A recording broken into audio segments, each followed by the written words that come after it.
My next guest says what was supposed to be an innocent overnight trip for a daughter visiting her father turned into a tragic nightmare, leaving a beautiful little child brutally murdered by her own father.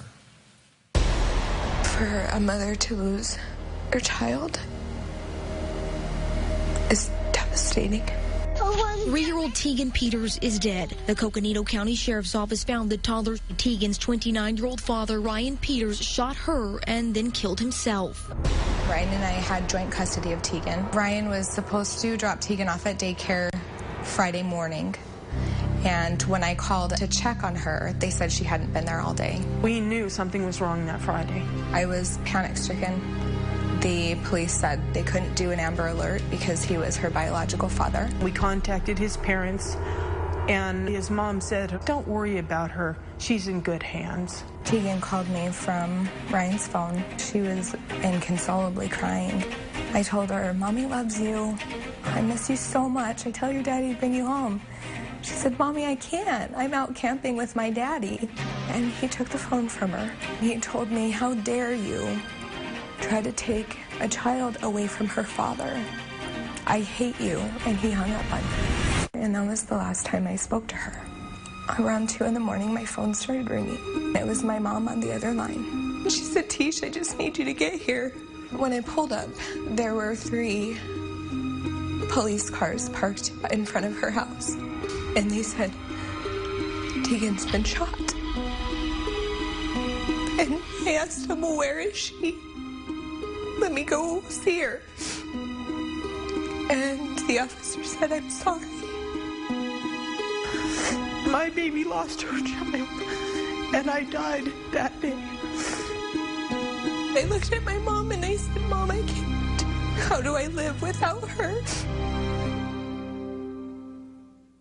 Tisha is here with her mother, Michelle. I'm so sorry that this has happened.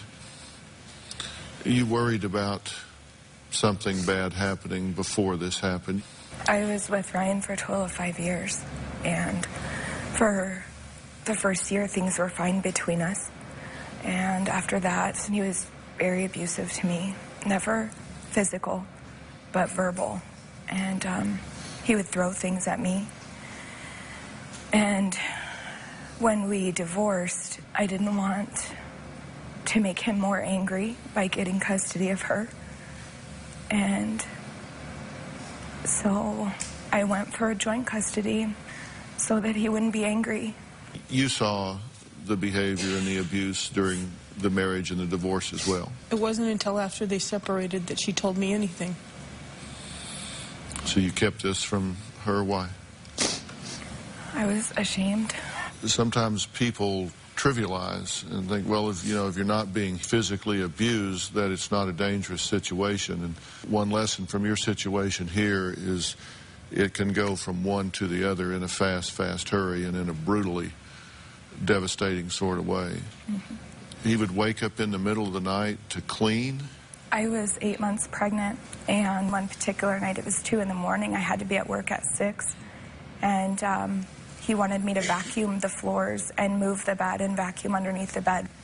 And when I didn't, he ripped my sheets off, my covers, and said, "Then you're not sleeping." He came back with a 64-ounce glass of ice water and dumped it all over me. And he's like, "There, if you want to live like a dog, you can sleep like one." Tell us what happened after you talked to your daughter for the last time. I was so glad that I got to tell her how much I loved her, how much I missed her, that in some way I really did get to say goodbye. After the phone was hung up, he texted me one last time, "Rotten hell." And then shortly thereafter is when I got the phone call that they were found dead.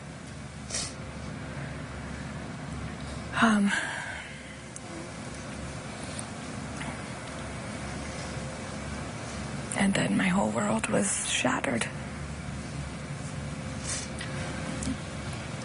So how do you ever pick up the pieces from that and move on? We'll talk about that next.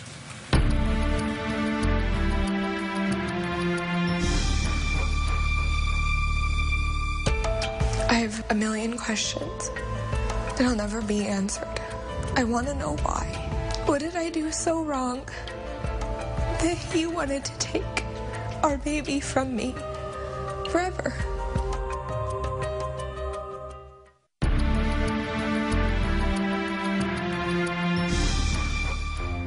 This is Teigan's room. Everything in here is pretty much the same as when she died. The bed hasn't been changed. She picked out everything herself. This was Teigan's favorite blanket. We haven't washed it. It smells like her still. I'll never get to tell him how I feel, how my life is because of what he did. Well, Tisha is now 17 weeks pregnant with a baby girl, but it is bittersweet because the baby is due on Teigan's birthday. I think Tisha still blames herself. My biggest regret is that I didn't say anything to him to try and stop him. I never thought I had to protect her from her own father. I've lost this entire year. I think I've cried every day. It hurts too much. I am remarried now, and we're expecting another little girl. The baby's going to be due on Teigan's birthday. I wonder how I'll be emotionally with my new daughter. If I'll fall short because I love Teigan so much. I don't know what it's like to love another child. I just know how much I loved her.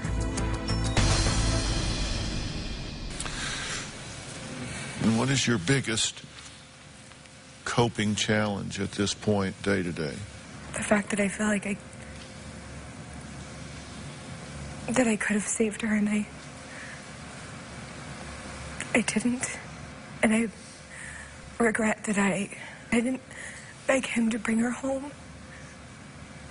That when I filed restraining orders against him, I didn't protect her from him because I was too afraid of what he would do to me. And I didn't think he would hurt her.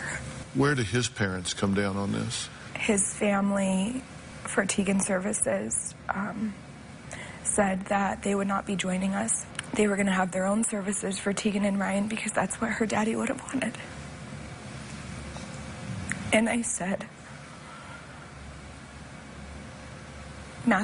Matthew's her daddy, and even Teigan knew that. And you can do whatever you want with your guilt, but Ryan was not her daddy because daddies don't kill their children. They put Teigan's name on his headstone as if they're laid to rest together. Which is so vicious that I have never seen it, and I have no desire to. In the months following, even in the days, we called to see how they were, if there's anything we could do. I know they lost their son. I realize what he did is awful, but I still know a parent's love for a child. They won't speak to me or my family. They blame you in some way? Things that they've written on the internet or that I was a liar. I pushed him over the edge. Well, I have some things I want to say to you. We have limits to our minds. You know, there's just some things that a normal, healthy person just can't conceive of.